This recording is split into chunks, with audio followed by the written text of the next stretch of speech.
Welcome to Pod Save America. I'm Jon Favreau. I'm Dan Pfeiffer.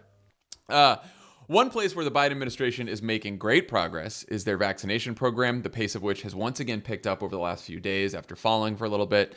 Nearly 60% of the eligible population has now received at least one dose. One of the big challenges now is reaching people who may be hesitant about taking the vaccine, partly due to the rampant spread of disinformation like this. More deaths have been connected to the new COVID vaccines over the past 4 months than to all previous vaccines combined over a period of more than 15 years.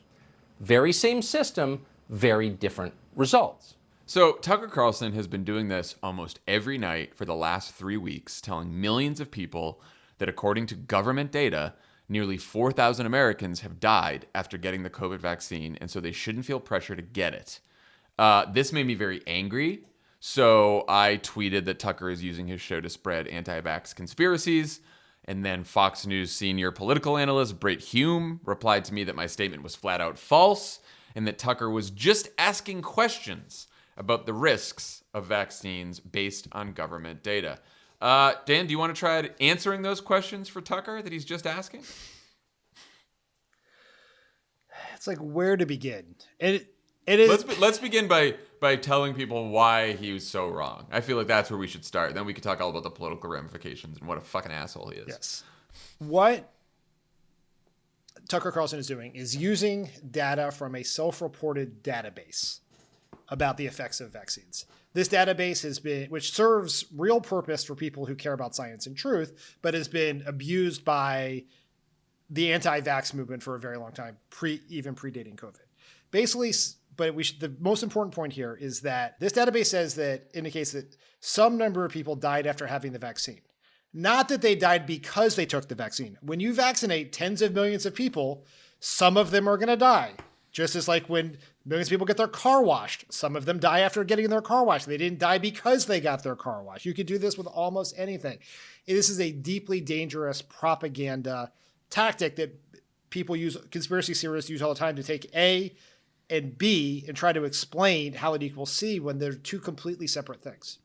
Yeah, this is about the vaccine adverse event reporting system that the government runs. Basically, it's this system where anytime someone dies who has had the vaccine, you can report it, or if you're just an anti-vax conspiracy, you can report it. The system does not verify any of the data or any of the stories. It just has it as an open source thing for anyone to look at, and then it starts researching each story to see if there's any link. And in fact, the CDC did research all of the stories about people possibly dying after the vaccine and said, quote, "A review of available clinical information, including death certificates, autopsy, and medical records, has not established a causal link to COVID-19 vaccines." So the government says there is no link at all after looking at all the data. And otherwise, you have unverified data floating around on a website that Tucker Carlson and anti-vaxxers are using to sow doubts about the vaccine. 8,000 people die in the United States every day of all kinds of causes. So the fact that nearly 4,000 Americans have died who happen to also get the COVID vaccine, which now a third of the country has received, doesn't tell you much, especially because the first people that we vaccinated are elderly and frail people who have a lot of conditions. So of course, a lot of them are going to die of natural causes anyway, because they're very, very old. And this is what Tucker Carlson is doing. Now, why don't you think any of Fox's so-called straight news reporters don't point out that their colleague is spreading misinformation that could cause people to get sick and die? Some of them probably agree with Tucker Carlson.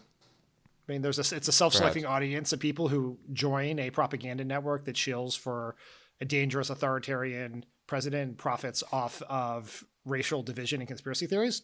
So that it's not a representative sample of American journalists or the American public. But the other reason is they are replaceable. They work for Tucker Carlson. He makes the money. He is the one they can't fire. So Bret Baier, someone who is sometimes lauded by journalists as he's a serious, maybe he's a little conservative, but he's a serious journalist. Tucker Carlson's audience is 3 times Bret Baier's. Fox News can hire anyone to replace Bret Baier. They could put John Roberts in there. They could put Bill Hemmer in that. No one cares. There's no constituency for Bill Hemmer outside of the people who make the invite list for book parties in Washington, D.C. Right? No one cares about Bret Baier. So he is replaceable. And if Bret Baier or Brit Hume or any of these other straight news reporters were to be fired, they will not work in major television again. They are damaged goods. Maybe they can get a job co-hosting a panel show with Mark Halperin on Newsmax, but that is it. Megyn Kelly went to NBC, took a whole bunch of money, lit herself on fire, and got fired, and now hosts a podcast, which is obviously a very serious line of work. Yeah, hey, easy. Whoa. Shep Smith left Fox with real credibility because he was the one news reporter who stood up to Tucker Carlson and Sean Hannity for some of their lies. He went to CNBC, got paid a ton of money. No one watches his show as far as I can tell. And so this is it. If you want to be, they have nowhere to go in television if they leave Fox, and Fox does not care. Tucker Carlson makes the money. Sean Hannity makes the money. Laura Ingraham makes the money. These guys they are propaganda adjacent. They are just there to try to launder the propaganda into the mainstream by pretending to be news reporters. And so and the thing that's annoying is they've all been vaccinated. They're all I was going to say that, yeah, and we know this because some of them have actually spoken about it on air. Bret Baier's been vaccinated. The cast of The Five, Jesse Waters on that crew has been vaccinated. Yeah, no, the Murdochs, Rupert Murdoch, who owns the whole fucking poisonous empire, was one of the first people to get the vaccine. Which is a sign that there is something wrong with the universe. Oh, my God. I should note to everyone that what you said about Bret Baier and him just, being a teleprompter reader, essentially, you did tweet that, and that caused you to immediately get blocked by Bret Baier. Look, you got when these free speech anti-cancel culture warriors who they don't want to be in their safe spaces. The only thing I would say, Bret Baier and I have never liked each other. We have our distaste for each other goes back a decade. I would never really pretend that he was the serious journalist that he thought he was. And at least from him blocking me, I know he read my tweet. So I have that. I'll sleep well at night knowing that. I mean, so what's really insidious about what Tucker is doing, and Ron Johnson is doing it as well, the America's Dumbest Senator from Wisconsin. He's doing it on Tucker's show. On Tucker's show, right? So they're all, there's a whole bunch of people doing this. And the insidious part of what they're doing is they're not just out there saying, don't take the COVID vaccine, I'm against it, I'm an anti-vaxxer, because they know that that's too much and that they're not going to be persuasive. And so what they do is they just throw out I'm just asking questions. Brit Hume yelling at me, Tucker's just asking questions. He's not anti-vax, he's just asking some questions. So then, of course, this random Twitter person replies to the argument that Brit Hume and I are having and writes, thank you, Tucker Carlson and Brit Hume, for stepping up and talking about this. I feel like the vaccines will cause a lot of deaths and do not want any of my family to take them. Congratulations, Brit Hume and Tucker Carlson. You've convinced another person not to take a life-saving vaccine. That's what you've done. Congratulations. It's real. I mean, look, and Tucker says he's just asking questions. Invite someone on the show who can answer your questions. During this Twitter exchange too, Dr. Craig Spencer at Columbia University, he said he's tried to contact Tucker's producers multiple times, that he'd go on the show and talk about it. Tucker, Fox News, anyone at Fox News, Bret Baier, Chris Wallace, any of you so-called straight news reporters, do us a favor. Book someone on one of your shows who can talk about the safety of vaccines, a medical expert, a public health expert. If you're just asking questions and you're not afraid of the answers, then you would happily have someone on your show to give the answers. That's what you would do, unless you just want to spread anti-vax conspiracies. House Republican leader Kevin McCarthy had a banner day on Wednesday, Dan. He woke up, went to work, overthrew Liz Cheney because she believes Joe Biden is the legitimate winner of the 2020 election, went to the White House, talked to Joe Biden for 90 minutes about infrastructure, walked out of the White House, got a question about the big lie, and then said this. But I don't think anybody is questioning the legitimacy of the presidential election. I think that is all over with. We're sitting here with the president today. No, of course not. Why would anyone think that? Here's another clip. And President Trump won this election, so everyone who's listening, you believe in every legal vote needs to count. You believe in the American process. Join together and let's stop this. So I think we've said everything there is to say about the Cheney cancellation, but I have gotten a bunch of questions from people about what comes next for the Never Trump movement. Liz Cheney hasn't ruled out a presidential bid. More than 100 Republican officials also released a letter this morning threatening to form a third party. That's right, it's a letter. They released a letter, Dan. Strongly worded at that. So what, you think this is the end for the GOP? What do you... I mean, I don't even know what to say at this point. If you haven't left the Republican Party yet, what is stopping you? We live in a two-party system. For better or for worse, it is clearly for worse when one of those parties goes off the deep end. But there is the only way to stop the authoritarian march in the Republican Party is not to write a letter, not a letter organized by Anonymous, if I remember correctly. Yeah, that's right. Miles Taylor. Yes. Organized the letter. What the way to stop the Republican Party is to help the Democrats beat the Republican Party so fucking bad they have no other choice other than to change what they are doing and abandon Trumpism. But they are not going to change because people who already don't like them keep reiterating that in media outlets not read or trusted by Republican voters. So come on, people, get on board. Like, Liz Cheney has like all of the least popular policy positions. She's like a neocon who loves tax cuts, and she now doesn't like Donald Trump. There's nothing in the Republican base that loves anything about Liz Cheney or a lot of the Never Trumpers. And look, I appreciate what a lot of the Never Trumpers are trying to do. I appreciate that they have risked their careers to try to do anything to stop Donald Trump. But they have no constituency. Their constituency is like resistance accounts and like some panelists on MSNBC. Like I'm just sorry. There is no constituency within the Republican Party for some anti-Trump movement. We've known this for a while now. So when everyone's like, "Oh, it's a huge," like, look, it is a huge deal that they ousted Cheney, but it doesn't mean that Cheney suddenly has more power to shape the Republican Party. I just don't see any evidence of that.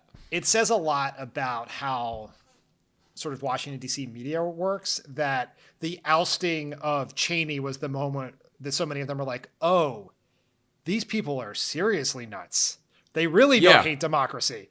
It wasn't the millions of people who were being disenfranchised all across the country or all the other things they said. It was when the daughter of a vice president from the most establishment Republican family other than the Bushes gets tossed. They're like, oh, this could affect us, right? It was sort of like when Ron DeSantis signed his voter suppression bill only on Fox and Friends, and all the reporters were like, oh, the anti-democracy thing is bad for me too. So we haven't gotten that. Now, the one thing I would say about, like, Liz Cheney is not going to be president of the United States. She is not going to win the Republican nomination. She's not going to win the Democratic nomination. I do wonder if Trump were to run again, if she were to run as an independent, whether that would actually be helpful in defeating Trumpism, much in the way in which a third-party candidates who aligned themselves essentially against Hillary Clinton became a place for people to go who were uncomfortable with her and Trump. And so I think that's just something to think about in 2024, is that an independent bid, we will be, because of the way these things work, it's very possible that there could be a similar uptick in third-party voting, and that could make a difference. It could either way, right? You could have a problem on our side too. Yeah, and I will say, to be fair, because I was just saying I haven't seen much evidence, there was one piece of evidence. Axios released a focus group with about, it was 14 people who voted for Trump in 2016 and then voted for Biden in 2020, 9 of which said they would consider voting for a Republican in 2022 midterms. So nine Biden voters from 2020 who say they might vote for Republican in the midterms should be a flag for all of us. But all of them but one, I think, said that they strongly disagreed with the Republican Party purging Cheney. They think it was bad. They think it makes them followers. They think it makes them just like followers of Trump with no mind of their own. So I don't think it wasn't approved by at least some Republicans, some swingy Republicans. But is that, like, are they going to remember that in 2022? Is that going to be enough to make sure they vote for Democrats?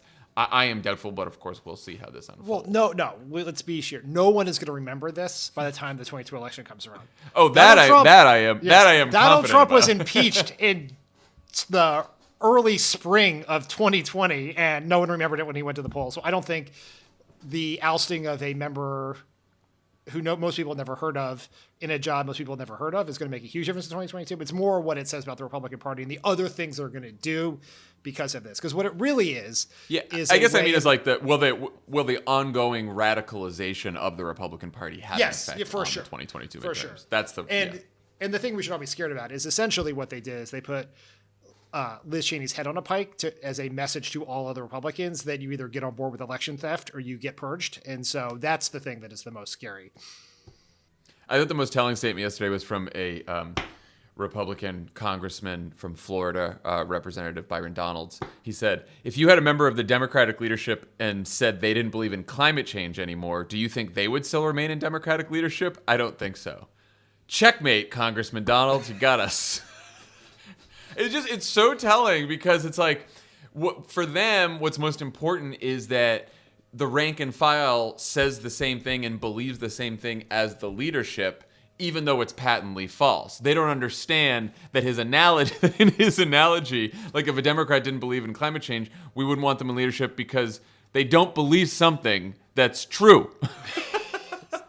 Every time there is one of these hearings or one of these things happens, there's a new member of Republican member of Congress that I discover that I've never heard of that I find out is also fucking nuts. Like you kind of think you know all there's like Louis Gohmert and Paul Gosar and you know the crazy ones, but no, there's a whole other batch of anonymous lunatics out there. I got one that we found out yesterday. This is on the day that Liz Cheney is purged for embracing the fact that Joe Biden is a legitimate president and trying to speak out against Donald Trump's role in inciting an insurrection.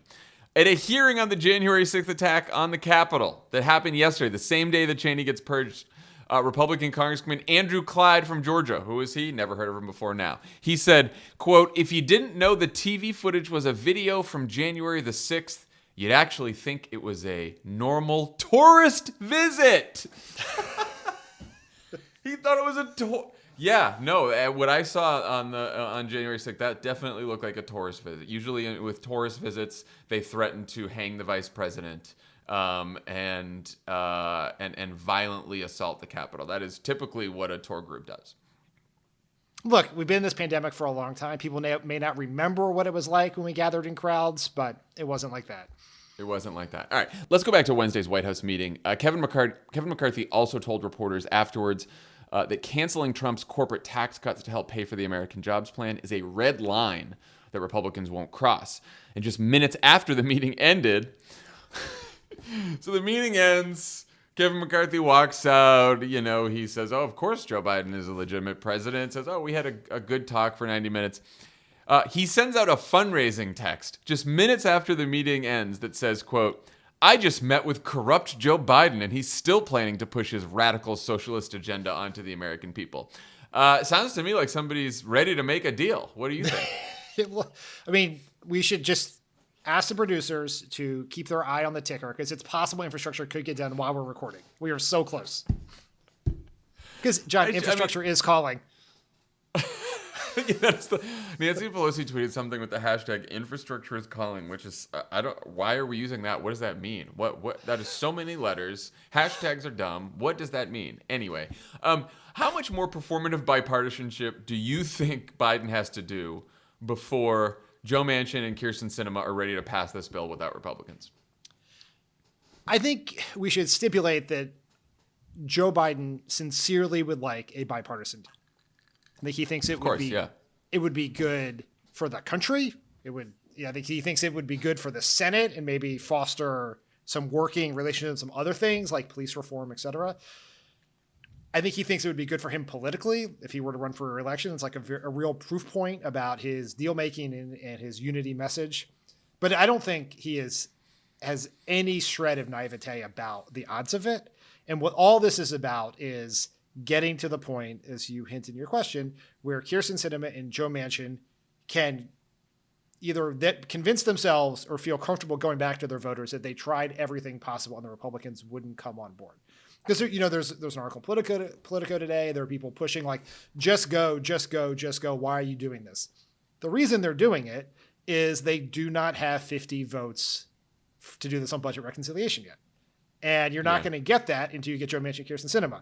And they feel compelled, for reasons that are sort of befuddling to me, but I don't get a vote here, to try as hard as they can in bipartisanship. And then we still don't know if they'll get to yes, but they're not going to get to yes before that point. So this meeting had to happen. The meeting that Biden is having with Republicans today has to happen. Republicans have to come back with a counteroffer that is insufficient, and then we can go from there. I also just don't know, even if everyone was doing this in good faith and wanted to come to an agreement, how you get to yes when Republicans have drawn a red line on taxes. They will not support any kind of tax increases to pay for this plan. They want user fees to pay for the plan, again, which is a tax increase on working and middle class people, as opposed to taking away tax cuts for the rich. But anyway, so they want user fees. So let's say then you say, okay, no tax hikes on the rich and also no user fees. Neither side really wants to add to the deficit and pass this plan without paying for it, right? I mean, Biden hasn't ruled it out, but he said he's resistant to that. Republicans have said they don't want to add to the deficit. So how else do you pass the plan? How else do you come to a bipartisan agreement? Yeah, I mean, it is not possible. And substantively, I understand the political concerns, both the small bore political concerns within trying to get a bunch of moderate Democrats in the House and the Senate to support a debt finance plan. But if there was ever a time or a thing to debt finance, it's infrastructure, where you pay for it now and you benefit from it for decades. That would be the right thing to do. I don't think that's achievable with these narrow margins in the House and Senate, which is why we're not doing it. The user fee Republican plan is something that we should drive a truck through. I know. Look, I said this. I talked about this on Monday with Tommy. We're talking about it today. I haven't heard a lot of people, Democrats, hammer this user fee thing. This is like a fucking gift. Are you kidding me? Joe Biden and the Democrats want to ask highly profitable corporations in America's wealthiest to pay for infrastructure. The Republicans want you to pay for it while protecting tax breaks for corporations and billionaires. Come on. We don't have to poll that one. I know how that's going to go. I'm no pollster, but I would hazard a guess how that one how that one would turn out. I was wondering how, I know they're meeting probably right now as we record, Biden and Shelley Moore Capito and some other Republican senators, about her counter offer. I'm guessing that they pay for that by just doing some accounting tricks and saying they're moving around unspent CARES money or blah, blah, blah. Probably stuff that just adds to the deficit Republicans want to pretend that it won't. So I could see some kind of fuzzy math there by saying, oh, we didn't add to the deficit because we used unspent funds and we still didn't raise taxes. But it still seems like quite a stretch. Well, it's also fake, because let's say that Biden and Capito and these Republicans come to a deal on $700 billion in infrastructure. And we come up with some pay for that everyone's fine with, whatever, you do it. But if you're the Republicans, I don't even understand why the Republicans would do that, because if coming right on the tail, like the Biden's next plan is to pass a $2 trillion American Families Plan, plus all the other stuff that wasn't included from the American Jobs Plan that wasn't included in the bipartisan deal on a party line vote. Like, what is the incentive for that? What the Republicans are trying to do here, I think, is two things. And this is why there should be a clock on this. The first is they also have to show people that they are trying to do something, right? They cannot win the House and the Senate on the insurrectionist vote alone. And so they have to look, there's so much people like the ones in the focus group you mentioned who naturally default, quite stupidly in my view, but naturally default to divided government. And so they have to show that they are a worthy vehicle for some sort of governmental opposition to Biden. And if all you do is oust Liz Cheney and do a bunch of anti-vaccination shit and seem crazy, that's less likely. The second thing they're trying to do is burn clock. They have a better chance of winning the election the less stuff Biden does. And every day that Biden's not passing something is a day that he is not going to get back. And so that is why the longer they can drag out these negotiations, oh, you want to meet on Wednesday, President Biden? Sorry, I'm busy. Can we meet the following Wednesday? Is another week. Yeah. The Senate is not legislating on the Biden agenda.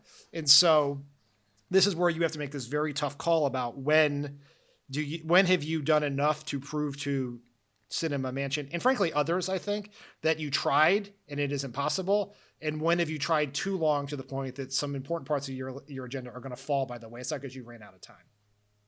I think the only incentive for Republicans to reach a bipartisan deal on infrastructure is they might think that if they get a big bipartisan deal passed on infrastructure, it will take the wind out of the sails of the American Families Plan in the eyes of perhaps Joe Manchin and Kyrsten Sinema and other moderate Democrats. And so then those Democrats say, oh, well, we just passed a huge infrastructure bill with Republicans, bipartisan win for everyone. We got some of Biden's agenda passed. Are we really going to do this Democrats only American Families Plan with all of this stuff that Republicans don't like? Let's keep pushing it aside. And so then maybe you take away that second win from Biden. That might be that would be the argument for that. I agree with that with one amendment, which is, I don't think it's the American Families Plan they're worried about. I think it's the For the People Act and the Jon Lovett Voting Rights Act. That's what they ultimately really care about, is being able to create a context that makes it impossible for Joe Manchin and Kyrsten Sinema to agree to some sort of filibuster reform on something like that. If we pass the American Families Plan, I'm sure they disagree with a lot of that principle. They also don't want Joe Biden to have that win.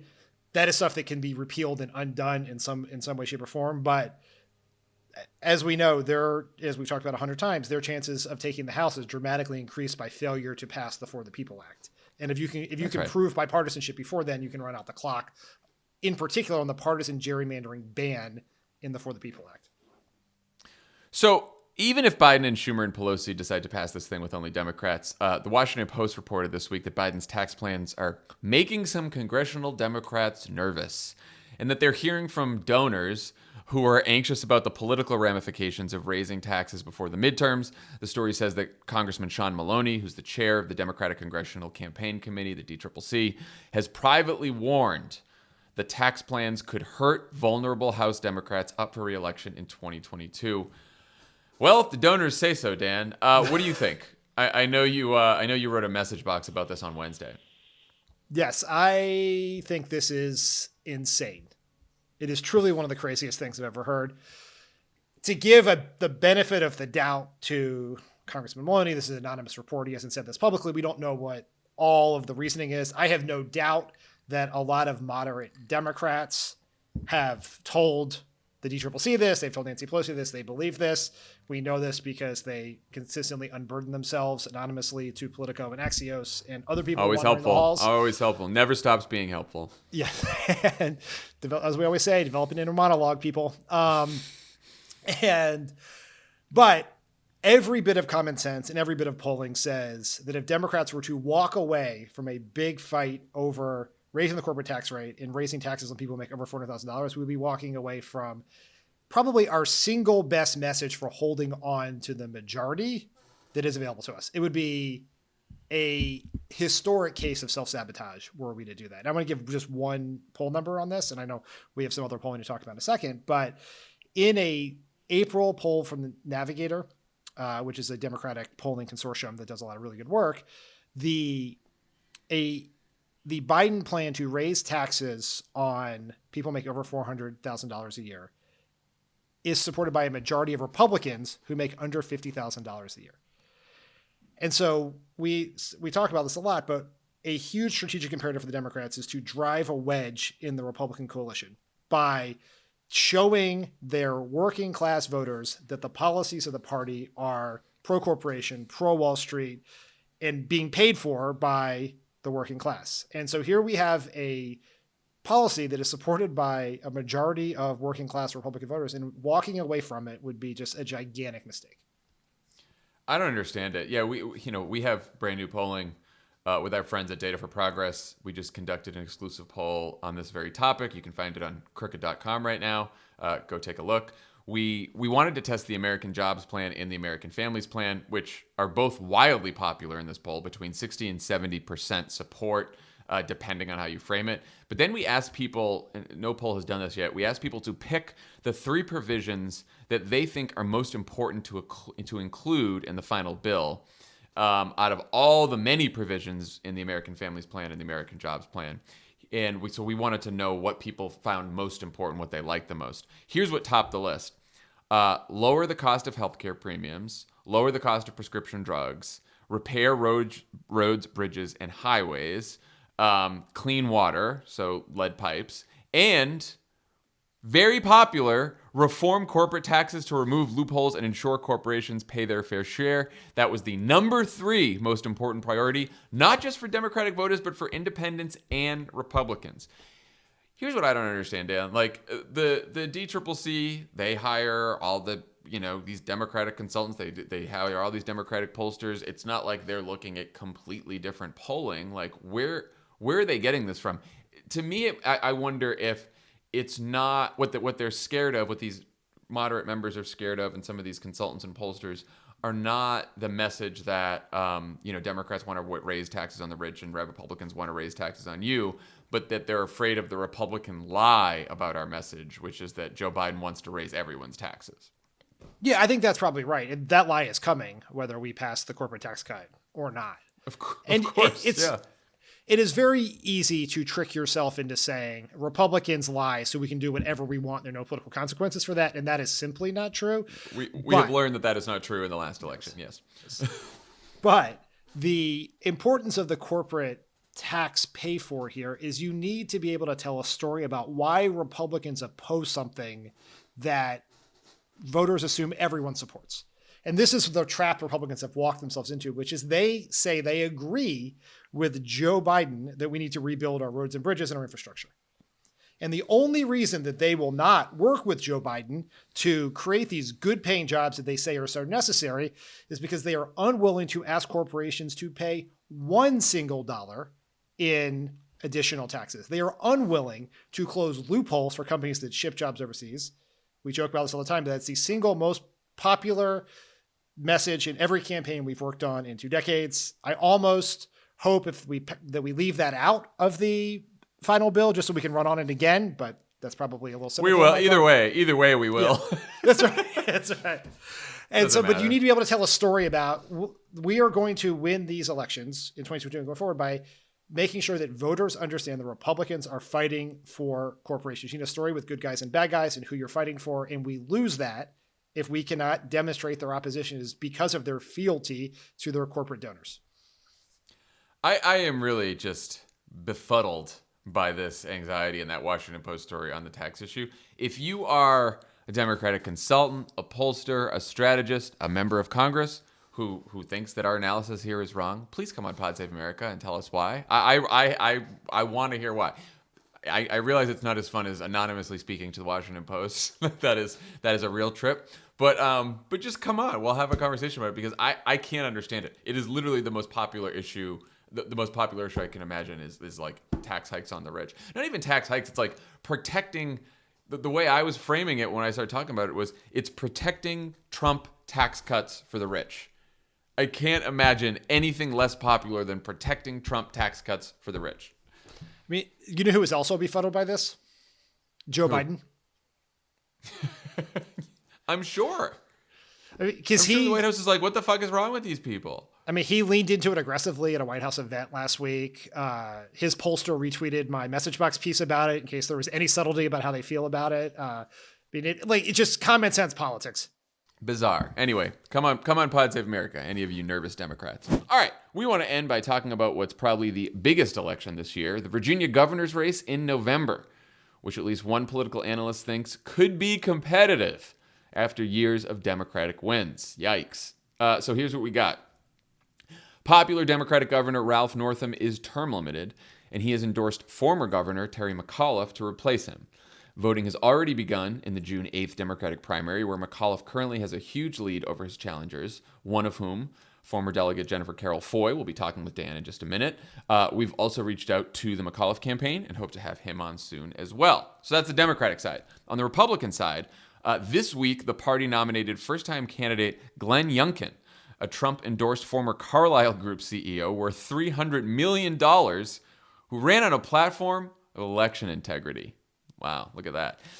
And yet, even though Northam won his 2017 race by 9 points and Biden won Virginia by 10 points, Cook Political Report's Dave Wasserman said, quote, "I think Republicans actually have a good chance to win the Virginia governor's race this year, and also tweeted, quote, Dems shouldn't assume Virginia's anti-Trump shift is automatically a durable pro-democratic shift. Were you as shocked by that take as me? What's Dave's reasoning there? His reasoning is essentially that a large swath of Virginia reacted against Trump. It's why it had such strong results in 17, 18, 19, and 20. And the state had been much closer prior to that. So he is assuming that there's a possibility with a solid Republican candidate that it could be more competitive. And he went on to say less than 50, more than 25%, I think, which, people can decide whether that's a good chance, but it certainly makes it a competitive race. So this is what I would say about that. Democrats won Virginia in 2001 and 2005 in both governor's races, the 2006 Senate race, the 2008 Senate and presidential race, the 2012 presidential and Senate race, the 2013 governor's race, the 2016 presidential race, 2017 governor's race, 2018 Senate race, 2020 presidential race, and I left out the 2019 state legislative races. So Democrats, long before Trump and through Trump, have done very well in this state. The state is very clearly demographically moving more to the Democrats, and the shift as the Democrats have become more a party of suburban voters. Virginia is a state that has a high percentage of college-educated voters who have become a part of our base. So it makes a lot of sense. The thing I left out in there, which I think is relevant to Wasserman's point, which I don't necessarily disagree with, which is 2013, where Terry McAuliffe was elected. It was a much closer race than people thought. And McAuliffe won in part because the Republicans nominated a terrible candidate in Ken Cuccinelli, and there was a libertarian candidate who got, I think, 6 or 7% of the vote. And McAuliffe won by 2.5, I believe. So that was a very close race. I also left out in 2009 when the Democrats lost the governor's race there. And what is the same between 2009 and 2021 is in both cases, Democrats had the governorship for 8 consecutive years. And just traditionally over the course of history, although right. I think it's changing somewhat because of polarization, it's harder to win 3 in a row. And so there is a chance of bounce back. The other thing that clearly informs Wasserman's point is for the first time in a long time, the Republicans did not pick their worst possible candidate. Right, Amanda Chase, who was a far, far right Trumpy candidate, was running. She was at the riot on January 6th. Yes. She would, and in so this is all relative. This is relative. Who's the Trumpiest candidate here? Just to give you, and the Virginia Republicans have a tendency to shoot themselves in the foot because they do this by convention, not by primary. So the activist base has a lot to do with it. In 2018, when they were looking for a candidate to run against Tim Kaine, they nominated Corey Stewart, an actual supporter of the Confederacy. And in case you thought that Corey Stewart's Confederate ties meant he had deep ties in the state of Virginia, that would be incorrect. He was raised in Minnesota. So we have a carpetbagging Confederate was who their choice was. Cuccinelli against McAuliffe was a terrible choice. Now, I also think because compared to Cuccinelli, Amanda Chase, and Corey Stewart, Hyken is a good candidate. But he is still a big lie-believing, Trump-endorsed, very wealthy hedge fund executive, which is not a great profile on paper. I think you could run. I think you can run against Glenn Youngkin as a Trumpy Mitt Romney. Like all the benefits we had in 2012 of running against a really rich businessman who also was proposing cutting taxes for the wealthy and cutting services to people. Like, I really think that you can use the fact that he was the fucking Carlyle Group CEO of all the places, the Carlyle Group.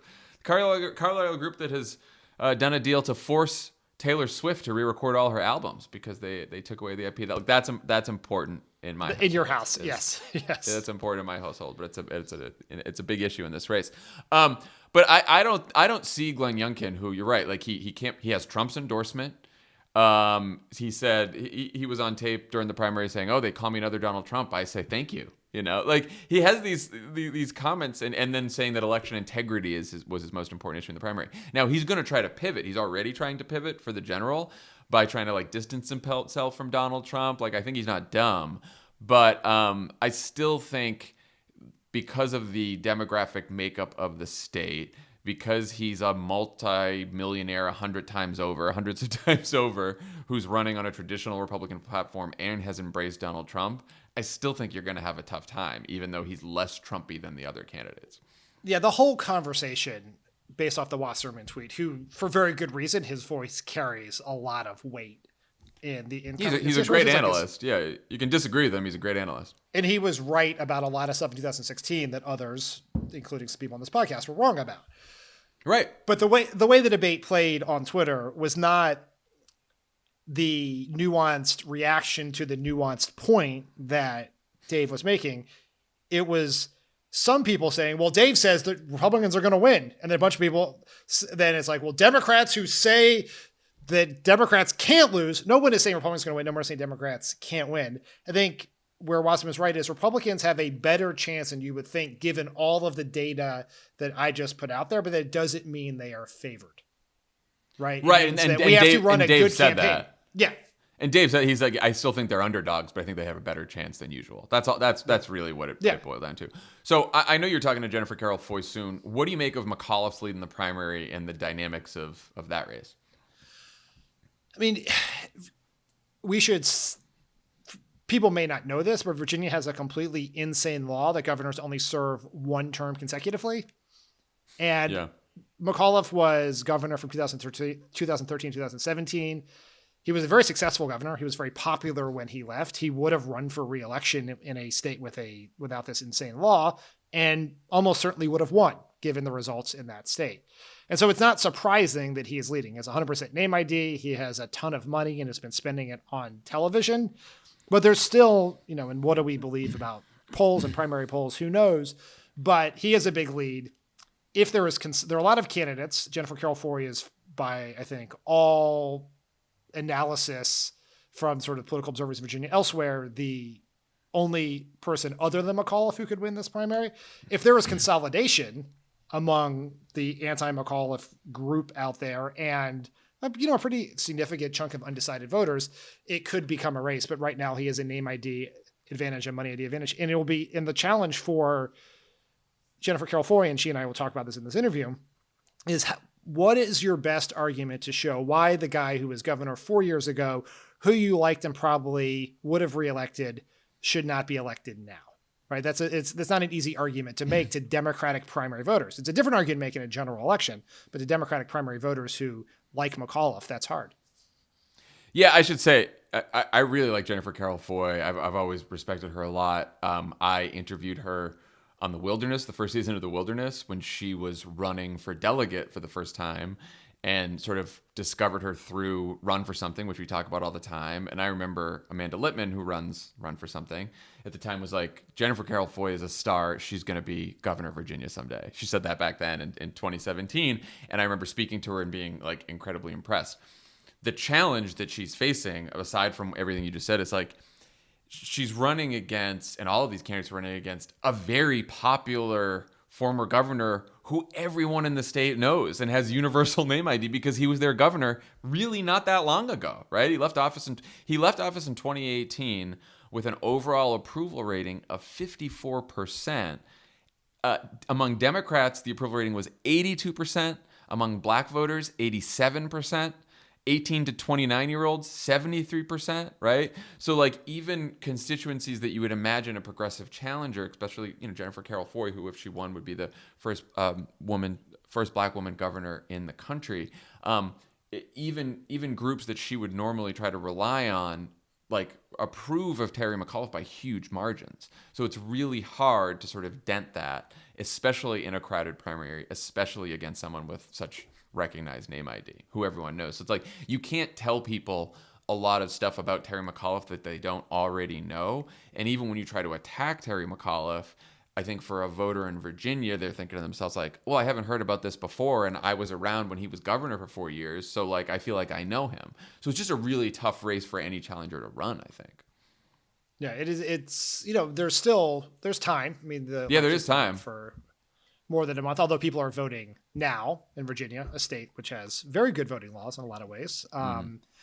But he has a real leg up, and Jennifer Carroll Foy is a tremendously compelling candidate, brilliant, with a real message. But I think everyone acknowledged. I imagine her campaign would acknowledge that it is an uphill battle against McCullough for sure. Everyone have a great weekend, and we will talk to you next week. Check out the latest episode of Pod Save the World, where Tommy and Ben talk to Palestinian journalist Rula Jibril about the escalating tensions in Israel and Gaza.